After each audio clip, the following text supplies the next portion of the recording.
Small Business Development Minister Lindiwe Zulu last night gave her maiden budget speech in Parliament, and she's joined with us today in studio. Congratulations on your maiden speech. The rebuttals by some of the opponents last night seemed a bit like a Comedy Central roasting. Like, how do you take that in your stride, and do you listen to their points that they offer? Well, as I said in conclusion, that I like a constructive criticism, because I don't think that I'm perfect in everything, and I believe that South Africa has got a diversity of people, and so it's important for us to have that tolerance of listening to each other, because everybody has got some contribution to make towards building our country. And the Portfolio Committee members from different political parties have been very positive in the Portfolio Committee meetings. I guess in the chamber, the politics has to play. 1 year in, and some critics say or ask, what has your department done? Do you have a good story to tell us?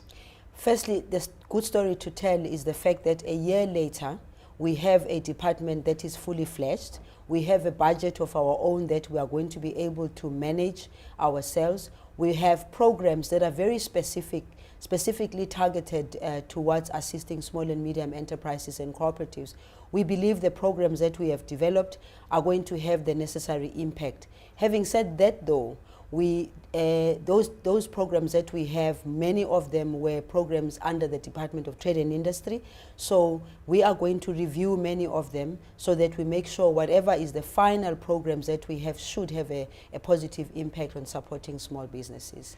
I suppose some people think a new department, there's nothing to it, but that's not true. You inherited quite a few programs from the DTI as well as economic development. Just name a couple of those programs and how you're helping those programs become more integrated and more effective. Well, let me talk about the program that's specifically targeting at informal business. That program, we believe, is a very necessary program, particularly because it addresses people at the lowest level, at entry level, but also township development and rural development.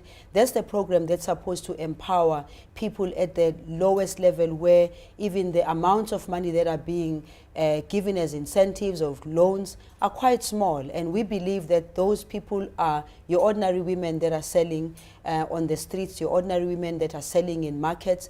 Those are the people that even if you gave them 1,000 rands, they make sure that that 1,000 makes another 1,000, makes another 1,000. Of course, the challenge amongst them is that they make that money and they end up spending the money because they've got to feed their families. We need to turn that around so that they have an understanding that it's important for them to save, it's important for them to build their businesses no matter how small they are. There are other programs like CIFA, like CETA.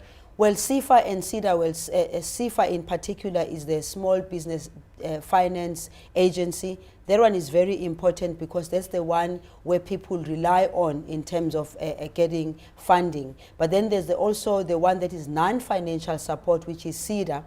One of the things that I think we need to do is to make sure that those programs, again, they must be felt on the ground. And we believe that the offices that they have, many of the offices in all the provinces are in the cities. We need to find a way of ensuring that they have their offices closer to the people in the townships and also in rural areas. Minister, who do the programs actually target? Most of our programs are going to be targeting youth, particularly if you consider the level of unemployment amongst young people. We'll also target women on the basis that women have always been left out of opportunities like this. And then there's another category of people, which is the people living with disability. In fact, that program of people living with disability, there was no program whatsoever. And so we thought that they are an important category because they also are capable of doing certain things. And particularly that one, we would like to engage with them. You know, they like saying nothing about us without us. So we want to engage with them and see where exactly the needs are.